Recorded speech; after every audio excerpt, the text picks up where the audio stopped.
हाँ तो दोस्तों, पिछली कक्षा में हमने कुछ रिवीजन किया था। उसी कड़ी में आज सबसे पहले परिमेय संख्या देखते हैं, फिर उसके बाद यूक्लिड विभाजन प्रमेयिका की सवालें करते हैं। ठीक है। देखिए, परिमेय संख्या किसे कहते हैं? जिनको मतलब ऐसी संख्या जिनको हम पी बाई क्यू के रूप में लिख सकें और जिसका क्यू का मान 0 के इक्वल ना हो। ऐसी संख्या जिनको कि हम पी बाई क्यू के रूप में लिख सकें और क्यू का मान बेटा 0 के इक्वल ना हो, उन्हें हम क्या कहते हैं? परिमेय संख्या कहते हैं। और जैसे आइए इसका एग्जांपल देखें, 3/4, 5/7 और 8/5। ऐसी कोई भी संख्या जो कि अंश और हर के रूप में लिखा जा सके, जो हर हो वो 0 के इक्वल, 0 के बराबर ना हो। यहाँ पे एक चीज़ और ध्यान देना है कि जो भी सिंबॉलिक लेटर होते हैं, जैसे डॉलर हो गया, पाई हो गया, ये सब परिमेय नहीं होते। लेकिन जैसे कि पाई का मान 22/7, आप देखो 22/7 क्या होगा? परिमेय संख्या होगा। ठीक है। सभी प्राकृतिक एवं पूर्णांक संख्या भी ही परिमेय संख्या होती हैं। पूर्णांक संख्या में धनात्मक पूर्णांक और ऋणात्मक पूर्णांक होता है, तो ये दोनों ही पूर्णांक क्या होती हैं? परिमेय संख्या होती हैं। और क्या कहते हैं कि जैसे कि प्राकृतिक संख्या 1 2 3 4 होती है, 1 2 3 4 होती है, तो इनको हम स्वतः ही इनके हर में एक को मान लेते हैं। अब आइए यूक्लिड विभाजन प्रमेयिका देखते हैं। सबसे पहले प्रमेयिका जानी, प्रमेयिका किसे कहते हैं? प्रमेयिका एक सिद्ध किया हुआ कथन होता है और इसका उपयोग अन्य कथनों को सिद्ध करने के लिए किया जाता है। जैसे कि हम 7th या 6th क्लास में देखिए एक फार्मूला प्रूफ करते थे। फार्मूला प्रूफ करने के बाद उसमें हम दूसरे सवालों पे उसको चेक करते थे, तो आंसर वही आता था। जैसे फार्मूला एक बार प्रूफ कर दिया, फिर उसी फार्मूले को रख के बाकी सवालें कर लेते थे। जस्ट उसी की तरह प्रमेयिका है। प्रमेयिका एक सिद्ध किया हुआ कथन होता है और इसका उपयोग अन्य कथनों को सिद्ध करने में किया जाता है। आइए हम देखते हैं कि आगे कैसे करते हैं। माना हमारे पास दो धनात्मक पूर्णांक हैं। हमारे पास क्या है? हमारे पास दो धनात्मक पूर्णांक हैं, जैसे कि 21 और 5। आप सभी को पता होगा कि 21 और 5 में बड़ा कौन है? 21 बड़ा होता है। जब भी हम 21 में 5 से भाग देते हैं तो क्या देखते हैं? जब हम 21 में 5 से भाग देखते हैं तो 5 का जो हम टेबल है, 5 का जो पहाड़ा है, 4 बार पढ़ेंगे तो 20 आएगा। तो जब हम देखते हैं तो शेषफल क्या होता है कि 1 बचता है।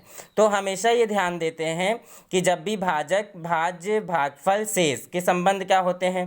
भाज्य बराबर भाजक गुणे भागफल धन शेषफल होता है।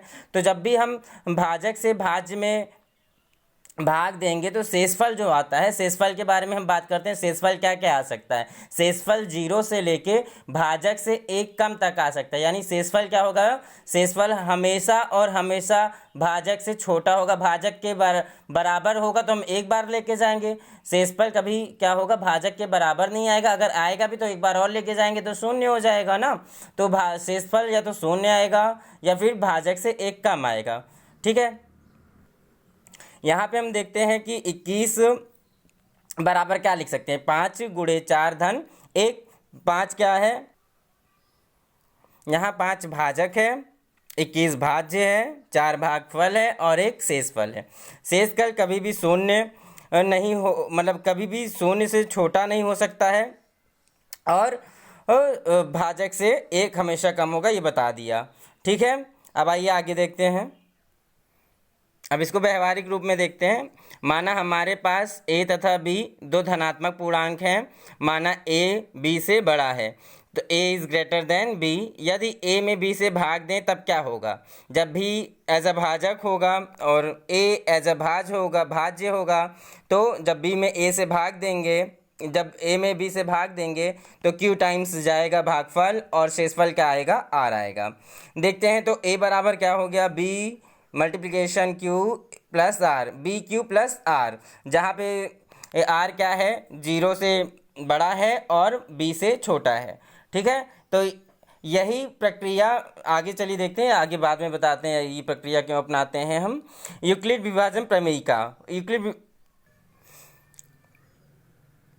यूक्लिड विभाजन प्रमेयिका। दो धनात्मक पूर्णांक ए और बी दिए गए हों, ऐसी अद्वितीय पूर्ण संख्या q, जहाँ पे q भागफल होगा, r विद्यमान हो, r जहाँ पे शेषफल होगा। a is equal to b q plus r, जहाँ 0 r से छोटा या बराबर हो सकता है और r किससे? r बी से क्या होगा, छोटा ही होगा, अर्थात हमेशा शेषफल भाजक से छोटा होगा तथा भागफल ऋणात्मक कभी नहीं होगा। यूक्लिड विभाजन एल्गोरिदम देखते हैं, यूक्लिड विभाजन एल्गोरिदम देखते हैं। अब सबसे पहले यूक्लिड विभाजन एल्गोरिदम देखने के लिए हम शब्द जानते हैं, एल्गोरिदम शब्द का अर्थ क्या होता है। एल्गोरिदम शब्द का अर्थ कैलकुलेशन से होता है। एल्गोरिदम शब्द का अर्थ क्या होता है, कैलकुलेशन, गणना से होता है। एल्गोरिदम शब्द का जो अर्थ होता है वो कैलकुलेशन से होगा, ये हमेशा याद रखिएगा। अब यूक्लिड विभाजन एल्गोरिदम आइए देखते हैं क्या है।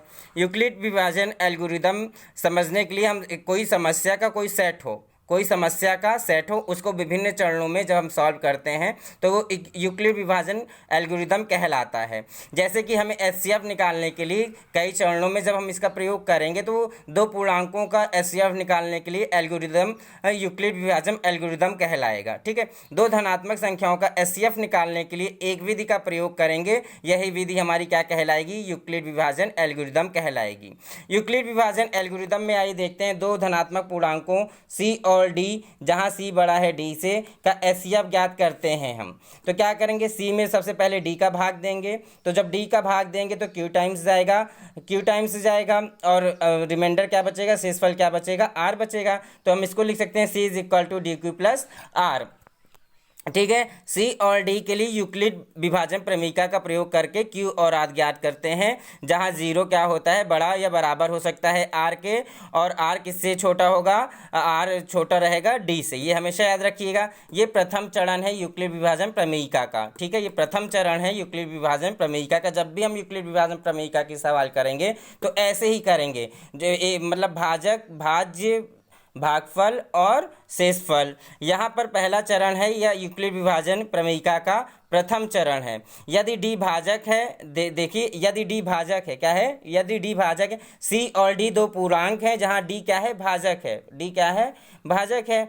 यदि ये डी से जब हमने क्यू टाइम्स इसमें मतलब भाग ले गए, यदि आर यहाँ जो या आर आया है, अगर ये कोई पूर्णांक ना हो के जीरो आया होता, आर क्या आया होता, यहाँ पे जीरो आया होता, तो डी ही क्या होता, सी और डी का एचसीएफ हो जाता। लेकिन अभी आर बराबर हमारा जीरो से अधिक आया है, आर हमारा क्या है, जीरो से अधिक आया है, इसलिए अब हम आर को क्या बनाएंगे, भाजक बनाएंगे, और जो डी है इसको हम क्या बनाएंगे, भाज्य बनाएंगे। आइए देखते हैं कैसे। देखिए डी को हमने जो अभी तक वहाँ पे भाजक का काम कर रहा है और सी पूर्णांक है, तो कि ये आर रिमाइंडर बचा था, शेषफल बचा था, तो अब इस शेषफल को हमने भाजक बनाया और डी को हमने भाज्य बनाया, और क्यू टू टाइम्स बार गया और आर टू बार मतलब आर टू इसका रिमाइंडर बना, जहाँ r two is equal to zero. अब आर से डी में जब भी हम भाग ले गए तो R2 बराबर जीरो आया है, तो जब R2 बराबर जीरो आ ही गया है तो अब R2 जब जीरो आ गया तो मतलब किससे भाग देने पे, R से जब हमने भाग दिया तो शेषफल जीरो आ गया, इसलिए हमारा R ही पूर्णांक C तथा D का क्या होगा, R ही हमारा पूर्णांक D C तथा D का एचसीएफ होगा। यही यूक्लिड विभाजन प्रमेयिका है, इसी के माध्यम से हम क्या करते हैं, ये सवाल लगाते हैं और एचसीएफ ज्ञात करते हैं। और अगर मान लीजिए यहाँ पे R2 बराबर जीरो ना आया होता, कोई पूर्णांक आया होता, तो फिर हम क्या करते, उस संख्या को जो रिमाइंडर बचता उसको हम क्या करते, भाजक बना लेते और इस R को भाज्य बना लेते। ऐसी प्रक्रिया में तब तक करनी है जब तक कि शून्य नहीं प्राप्त हो जाता। हमको ये प्रक्रिया तब तक करनी जब तक R बराबर जीरो ना मिल जाए, और जहाँ R बराबर जीरो मिल जाए तो जिस संख्या से भाग दे रहे होंगे जो हमारा भाजक होगा वही पूर्णांकों का एचसीएफ होगा। अब हम कल देखते हैं कि बाकी इसकी किताब के उदाहरण और सवालों को ले चलेंगे। आज के लिए इतना ही। जय हिंद, जय भारत।